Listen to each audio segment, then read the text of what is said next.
Gürcüstandan Azərbaycana qonaq gələn Aleksandr Feradze Bakıda cinayət başında yaxalanıb. O, cinayətkar aləmdə avtoritet kimi tanınan Zöhrab Şirinovla əlbir olaraq Nizami rayonu ərazisində mənzildən 18 min manat pul və 3 min manatlıq qızıl zinət əşyaları oğurlayıb. Dostum Zöhrabın dəvəti ilə Gürcüstandan Bakıya gəldim. Burada pulum qutardı. O mənə təklif elədi ki, belə bir ev tanıyıram. Gedək oğurluq edək. Mən də razılaşdım. Biz gedəndə evdə heç kim yox idi. Qapının qıfılını sındırıb keçdi içəri. Pullar və qızılları götürüb çıxdıq. Onlar mənzildən götürdükləri qızılları satıb oğurladıkları pullarla birlikdə qumarda uduzublar. 18 min pulu dağıtdım. Nəyə dağıtdın?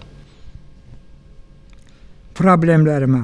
Cinayətkar aləmdə avtoritet kimi tanınan 53 yaşlı Zöhrab Şirinov ömrünün 30 ilini həbsxanada keçirdiyini, beləliklə 23 yaşından cinayətkar aləmin adamı olduğunu vurğuladı. Aleksandr Feradze ilə onu elə cinayət aləmi birləşdirib. 2003-cü ildə Gürcüstanda həbsxanada tanış olan dırnaqarası dostlar növbəti cinayəti Bakıda törədərkən polis tərəfindən saxlanılıblar.